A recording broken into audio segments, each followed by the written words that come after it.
The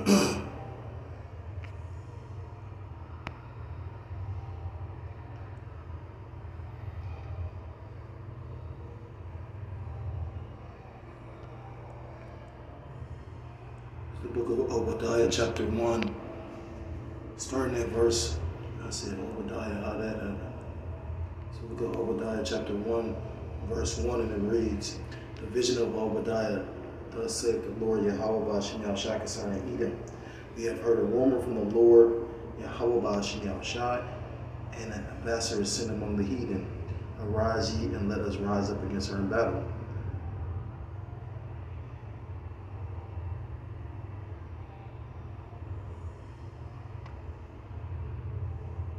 Verse 2, behold, I have made thee small among the heathen, thou art greatly despised. The pride of thine heart hath deceived thee. Thou that dwellest in the cliffs of the rocks, whose habitation is high, that saith in his heart, who shall bring me down to the ground?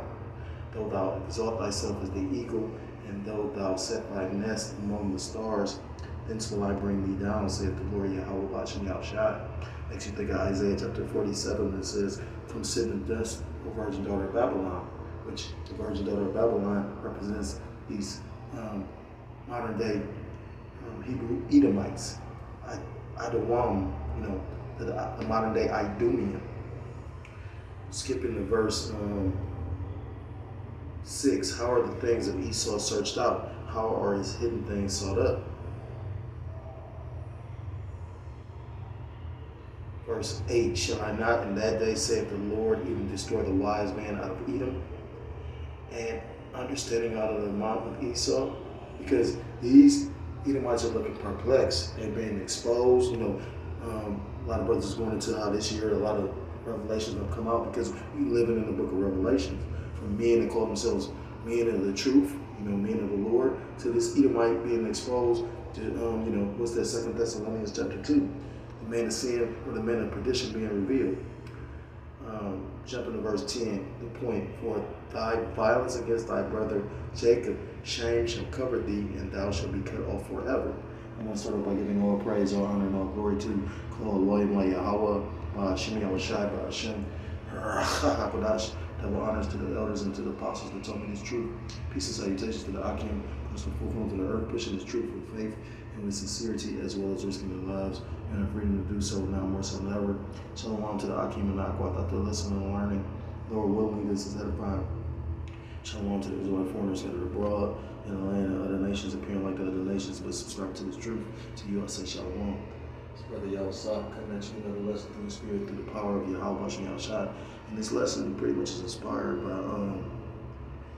only reason why I'm going to bring it out, again, I know Jake said that, sometimes, reveal too much or, too much, which I get that, we're supposed to strictly be on the scriptures, but that's not necessarily true, you know what I mean?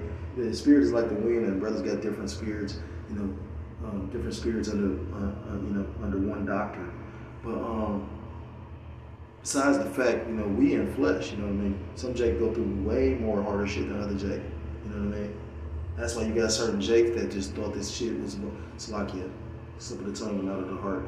Thought this truth was about how many bitches you can bag, and it's just there's a way sometimes that nigga spirit is hard to kill sometimes.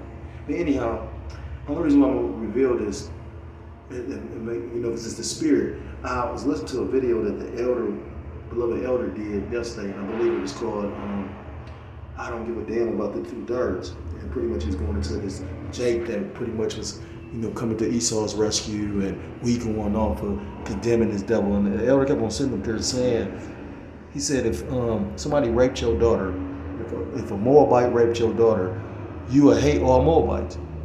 And then he just was bringing out facts, the receipts. He said what these people did to us. So it's, an everlasting hatred. And then, he made a statement about when you really understand the truth, you really don't hate them. But then when you take time to think about the crimes that they committed, yeah, you do. And I was just thinking about, it's a perpetual hatred. That's how we got to be Jacob and they got to be Esau. I work at this racist ass job, right?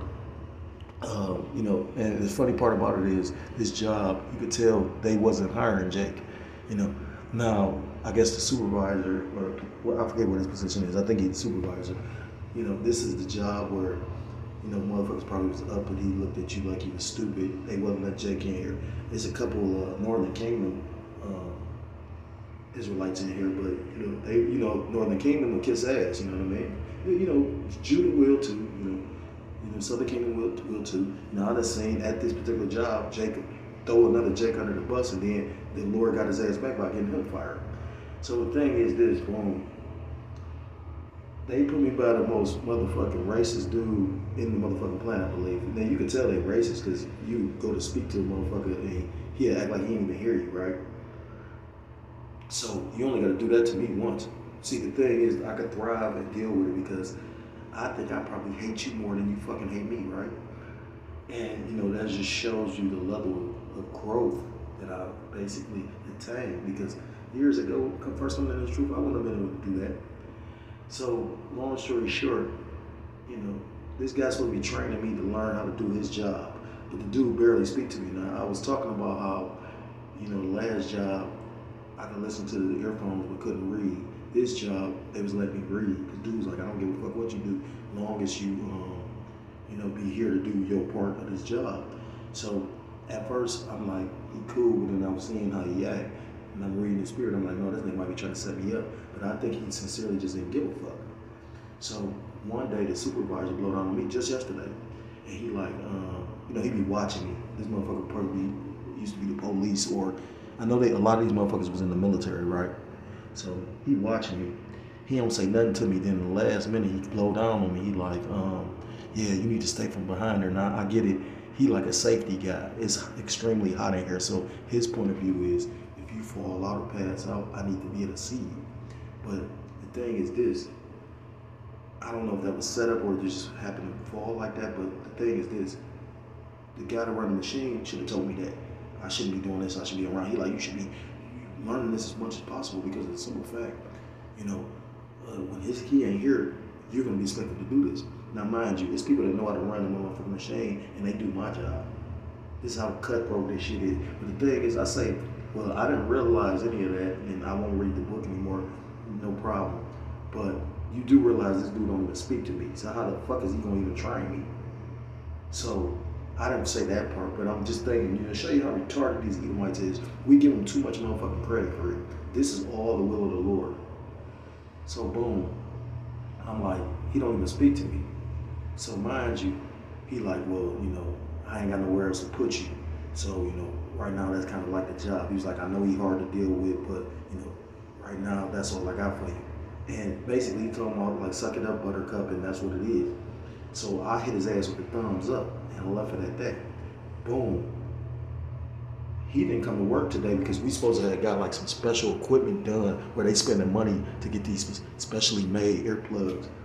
And I was supposed to come in early, but I texted him and was like, no, I'm not coming in early, but I'll be there for my shift.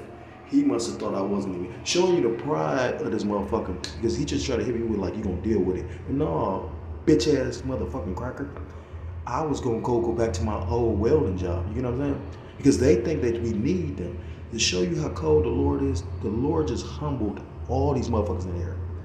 Now, you feel the way you feel. See, the thing is this, I can deal with this shit, wanna know why? Because I'm pretty sure I hate these motherfuckers more than they hate me for real. And, you know, the thing is this, to show you how cold the Lord is, like nowadays, you gotta be careful what you say and do, because all this, you know, written receipts, like, I text him this shit. He likes to text, so I text him that. You literally text all the shit I just said. So I fuck around got a lawsuit because these is your words. You know, if I get to explain it to them like, this dude's supposed to be training me, but this motherfucker don't even want to talk to me, you know, I feel racist vibe. It's funny how everybody they put by him pretty much got moved, but I gotta stay or I don't have a job. So I was like, damn, that's the Lord code.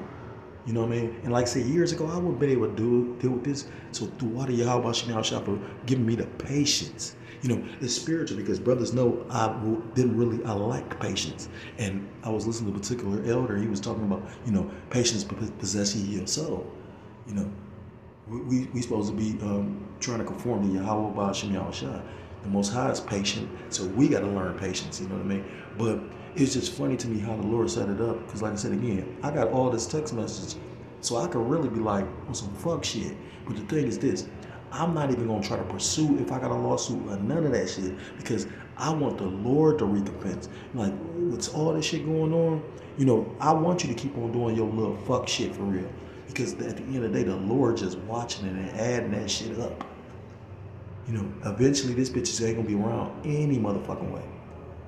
So again, I think the Lord wanted me to see the spiritual climate of the situation. I remember when I used to be homeless and we used to camp downtown, and I would always be downtown like a half an hour early before the brothers, maybe a half an hour, and I'd be able to tell them like how busy it was, you know, give them a heads up, like reporting, like scouting for real. And I think that's what this is, because seeing the spirits on these crackers, these Edomites, these Idumeans, you could tell something is brewing. Psalms 119 and 126, it's time for the Most High to work, because they have made void thy law. And, you know, part of that work is stirring up them spirits. You know, scriptures talk about in 2 Timothy, in the last days, perilous times shall come, because it's going to be dangerous, because it's all these spirits out here. You know, because the Lord is inciting that, you know what I mean? Because again, like he says, war on the earth, so it's going to be violence in the earth, you know? And like the brother worded that, and I like to use it and phrase it just like that brother worded it, the universal language is violence, because every nation may not understand each other's tongue, but everybody knows violence. When a motherfucker just haul up and bust you in your motherfucking head, you know, and that's the funny part about this job, because they, you know, there's a lot of men in here, a lot of Edomites, a few Israelites, but yet still, anytime it's like any kind of aggression, you know what I mean? Like they thought I was gonna spaz out on them for real. But it was so funny because they really thought that I was just gonna bite my tongue and, oh yeah, like man, fuck this job. You know what I'm saying? Like I already learned that everything that glitter ain't gold. You know what I'm saying? You know how many jobs I've given up, bigger paying jobs, and said fuck that shit, to say fuck the stress. Now the thing is, this ain't a bad job because it's easy. But now that I can't read, yeah, I feel some kind of way. Now I'm, you know, again, I'm planning on probably going back to my welding spot, because I put up with this shit for 2 months and it ain't even guaranteed I'm gonna get the job. You know what I mean? Because you gotta still like, then like I said again, the industry I'm in, you know, they pretty much, like I said, I think they put an extra 50% or extra 25% on the tariff for, you know, metal. Maybe I'm here just to jinx this bitch, you know what I'm saying? Like, but I ain't never seen, I mean, these fake ass crackers sitting up there coming to talk, because everybody know. And the main boss had the lightweight checking, because now he want to talk to me and tell me little shit. You know what I mean? I mean, like, again, you give these crackers too much credit. They expect you to know shit, but nobody's telling you nothing. Dumb shit like that. They expect you not to damage nothing, but you got product all around the area where it's cramped in tight spaces, and we moving machinery, and then when some, like, just, again, like, these Edomites are like, they're not like brilliant. They're actually like, what they say, Elon Musk is eccentric. They say people with money is eccentric. You know, they say Elon Musk is, but like how Kanye is. You know, they say that, you know, people that's wealthy and geniuses, they're eccentric. But at the end of the day, no, you just retarded or something. You know what I mean? Like, and because you think you got power, you know what I mean, you can get a motherfucker to bend to your will. But the thing is, the elect ain't gonna bend. You know, scriptures talk about in the book of James chapter 5, how you rich man for your miseries. I get that, but I'm gonna end this. I'm talking about humble pie like a motherfucker. They all fake and speaking to me and shit. Oh yeah, you know what I mean? Then you wonder, because my thinking is, you expect me to know how to do this, but if this motherfucker, and the thing is, they knew what type of individual I was dealing with. So what, you gonna belittle me? You think you gonna belittle me? No, you ain't gonna belittle me. You know what I mean? Not at all. Like I said, all everything that glitter ain't gold. You know what I mean? And like I said, I can do a lot with a little. It's the book of James, chapter 5, and verse 1. Go to now, you rich men, weep and howl for your miseries that shall come upon you. That motherfucker is silent as a mouse because them crackers need these jobs. I ain't saying I don't need no job. What I'm saying is I don't need this job. Verse 2, your riches are corrupted and your garments are moth-eaten. You know, that's why these crackers so angry in this bitch, because these people make a lot of money and they don't want to give them no raises. You know what I mean? This ain't no union job, and unions are a scam anyway. Verse 3, your gold and silver is cankered, and the rest of them shall be a witness against you, and shall eat your flesh as if it were fire. Ye have heaped treasure together for the last. At the end of the day, this money ain't gonna save me. Scripture tell you in the book of Proverbs, riches profit not in the day of wrath, but righteousness deliver. So again, like I said, I can patiently wait sitting here and bite my tongue. You know what I mean? As long as these motherfuckers, like I've been saying since I got this job, as long as you don't call me no boy or no fucking cracker. I mean, I say cracker. Call me a boy or no motherfucking nigga. You know, I can deal. You know what I mean? Like at the end of the day, because the Lord gonna recompense and repay these motherfuckers for real. And that's on what do you say, on life. You know, that's something I wholeheartedly believe. Because the big payback is coming. So if you're so-called Black, Hispanic, Native American, Seminole Indian, West Indian, or Haitian, I implore you to come back to the law, statutes, and commandments of your power while you still have time, when the doors of repentance are still open, or you will be destroyed. And with that, I want to give all praise, all honor, and all glory to Yahweh, Hashem Yahweh Shai, Hashem Hakodash. Double honors to the elders and to the apostles. It taught me this truth. Peace and salutations to the Akim across the four corners of the earth, pushing the truth with faith and with sincerity, as well as risking their lives and the freedom to do so, now more so than ever. Shalom to the Akim and the Aqua, thought to listen and learning. Lord willing, this is edifying. Shalom to the Israelite foreigners scattered abroad in the land of other nations, appearing like the other nations, but subscribing to this truth. To you, I say shalom. And I'm going to interject one more last time before I end it. And by the way, fuck them crackers, fuck them Edomites, fuck them Idumeans, fuck the so-called white man, and fuck 2/3 of Jake that's trying to take up for him and save him from vocab followers to just these lost souls. May the Lord destroy them. And with that, shalom, shalom, kwam yasharala mawaf, lababal.